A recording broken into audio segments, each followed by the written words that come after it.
So as you all know that Rohit was the second runner-up of IYDC3, and there's no doubt that you all have found his design very interesting. So now we'll be moving to this first runner-up of IYDC3, which is Ankit Basak. So firstly, I would like to ask Devashish, what are your opinions on his design? I mean, it's good to look at and whatnot. I didn't think it was safe for sure. I didn't think it was like really manufacturable.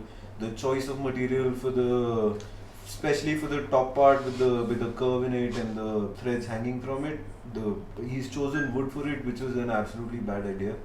And like it would make it more expensive to make in wood, especially to get all of the shapes right. You either have to machine like a big block or heat up and turn it into that shape, but it's just,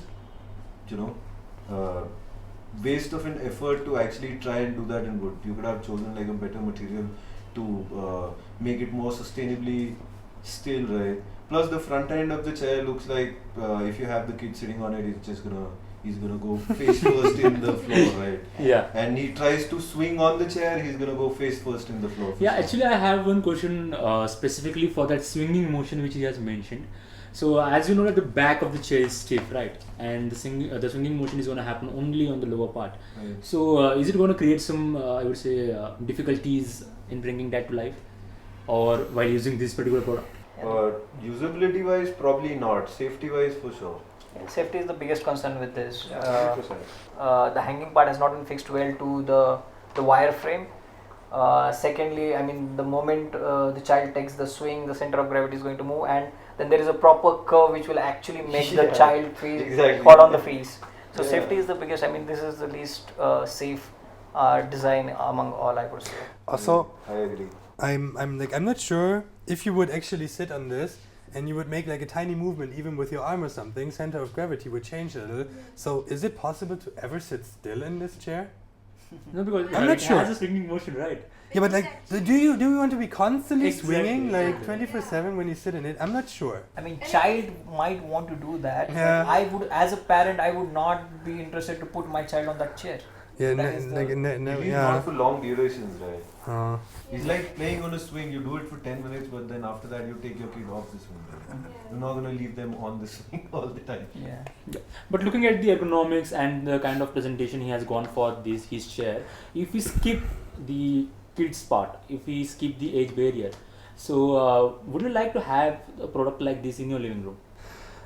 So concerning the presentation, it looks very neat. It is I think the only presentation I've seen that has done like very good research, market analysis, bias, sorry, I think he German, even had more interesting personas. ideas when he was researching and coming up with it, and the end result was not really that great. He could have chosen a different direction.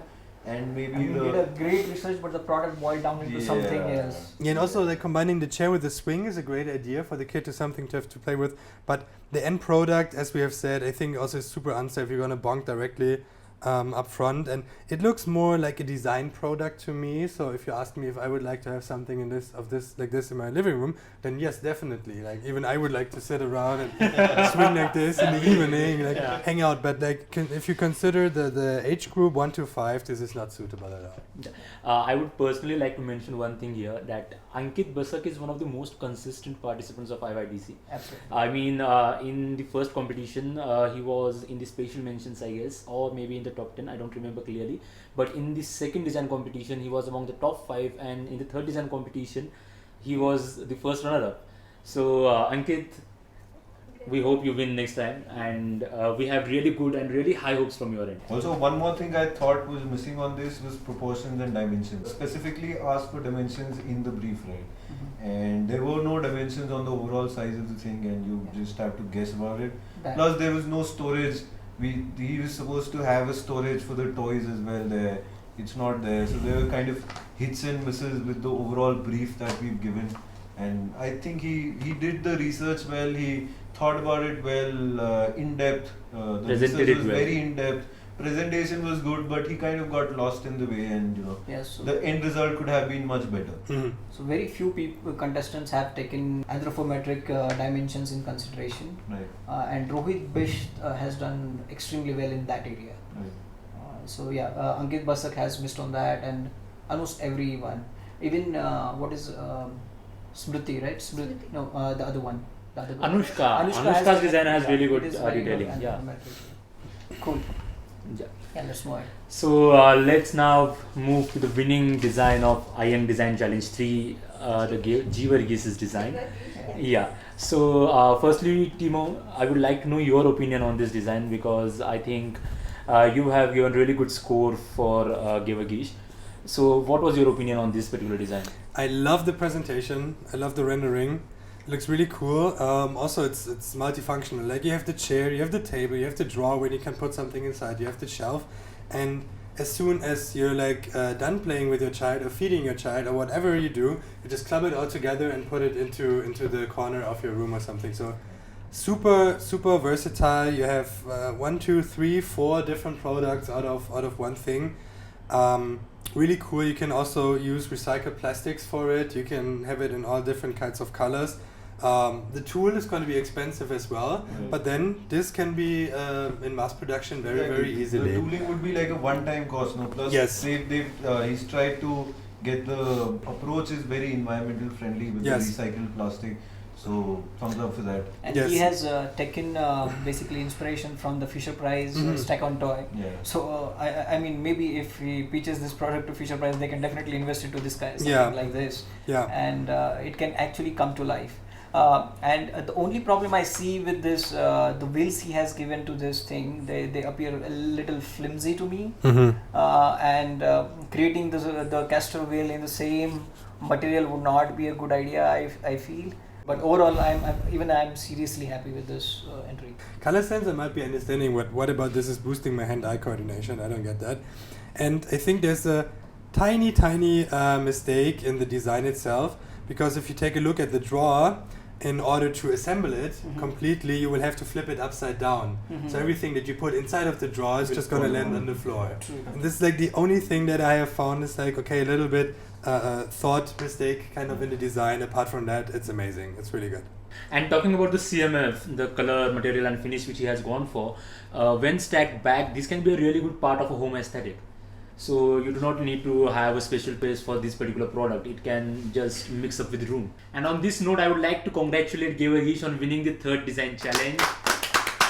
So IYDC, we have a lot more expectations from you, and we are waiting for your designs for the upcoming design challenges. So looking at the overall scores and the conversation which we had, there is one thing which is quite evident, that manufacturability has been the game changer in this competition. Right. People have got really good score in manufacturability, yet some have got really less score in manufacturability, and it has been the game changer. It has affected the entire and the overall score.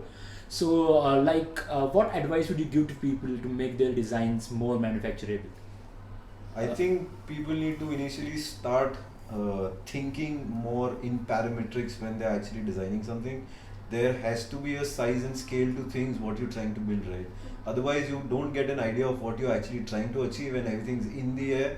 And if you actually have to make something, there has to be some kind of dimensions to it. You need to understand what kind of material you're using, what kind of process you're going to follow, and those are very critical when you're actually trying to make a product. This is not just about sketching something, right? Yes. That's not the end goal. The whole point of this is to actually make a product and then sell it into the masses, right? The more people you can sell it to, the better, right? That's the whole point. That's the whole point of doing a business, making a design, making a it could be anything, whether it's a furniture or a motorcycle or whatever, right? It has to be makeable. If you can't make it, then there's no point of that design. And I think that is one area that is critically missing, where young designers need to specially work on. Even with mechanical engineers or industrial design engineers, people don't really understand the process that needs to be followed to actually get to the end product. That understanding is super critical to come in an industry and actually contribute there. You finished your engineering, you make you have an amazing thought process, your ideation is great, but if you can't actually put it to work, it's pointless. If you can't come into an industry and actually contribute productively to it, it's useless. Completely agree with that. And I mean, since we are discussing students here, as a student, we cannot really expect that all the students will have all the exposure of real life manufacturing practices. But however, they should put more energy into learning what kind of processes I'm going to follow to manufacture this No, but particular. they can always study on it, no? Yeah, absolutely. So nobody knows everything in this world, right? True. So if I choose a product, like this is the design I made and this is the material I'm choosing, and then you know. Let's say you take part into certain competition and then you get feedback and then you try to reflect on what you have done, and that's how you basically learn. That's how you absorb things from point of views, and then you'll be able to avoid those mistakes when you try you give a next shot to your design. Right. Yeah. I think you shouldn't wait for the feedback. So if you've chosen a particular direction, right? For example, with the bendy curves on that chair, right? So you've chosen wood. You're supposed to work with wood. This is your design. Then you need to actually study what you're making. You need to understand wood. How does wood work? I'm not saying go and like read on everything in the world. Nobody can do that. Right. But at least if you have something in front of you, if you already have a design, if you already have chosen a material, read about that, study about that, understand how it works, understand how wood works. Go talk to people who are working with wood. Look at YouTube videos. Yeah. You don't have to sit there and wait for our feedback to come and tell you, okay, this is wrong and that's how you're supposed to do it. You shouldn't wait for that. Like, I don't know everything in this world, but if I'm working on somebody, that's how I look at things. That's the critical part about research on your product, right? That's what it is about. You need to understand, you need to learn, you need to grow your skills, make yourself better. And then once you're done with wood, next time choose some other material, choose aluminum, choose polymer, choose something else, and then study about it and study the different processes, how it works, and that's how you grow in life. That's how you'll become a better designer. That's how you'll have more manufacturable things. That's how you make your things manufacturable, basically. Right. Yeah. And I think in student life you have the scope to go from different materials, different kind of products, Absolutely. which will help you upskill your work. Absolutely, because usually what happens in the industry, once you get there, it kind of gets into like a tunnel vision. Restricts Yeah. you. So you only work with the kind of products your company is working with the kind of materials your company is working with. So it's always good to experiment with stuff. Explore. Yes. That's how you explore your there are no boundaries with things like that, right? When you're making things, there's so many different kind of materials, so many different kind of finishes, so many different kind of machining that you can work with, and it's always better to learn more things and evolve yourself as a person, right? I think that's the whole point of thing, and it's not even about being a designer. It's just your general outlook in life. I feel that's how it should be. Where you Pretty much. sorry Finish your sentence. Oh my god. go for it. No, I wanted to agree with you. Of course, it's about getting a broader field, a broader view for the whole project, because especially when you're a young design student, you just don't have too much of experience. You're gonna be like, okay, I have this crazy idea in my mind, and I'm gonna make the model on the computer. I'm gonna render it, and when you're making a concept car, like the next BMW, whatever concept car, this is built for one time. They show it on an exposition or something like this. Like, this is how our cars are going to look in 30 years. Manufacturability, sometimes a little bit yes, but nothing for the mass production. Right. But what we were talking, what we were discussing thoroughly in this contest, definitely is the manufacturability. Right. It is a product. It's not a stage 1 concept or something. There was a product to be designed that could come into the market with a little bit more research, and then immediately put it into the market. Right. So manufacturability is just something that young design students have to consider from a very early stage, because the product, the success of the project stands and falls with that. You can have the best ideas, you can make the greatest design, but again, if somebody looks at it, it's going to say okay, this is going to cost us a fortune to manufacture.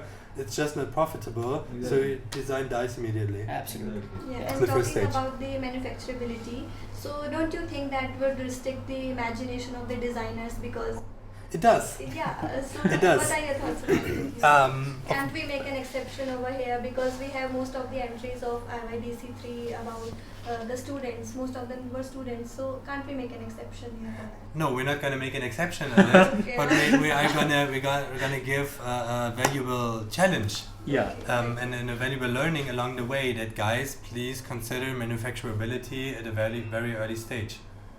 I think this is how we should consider it.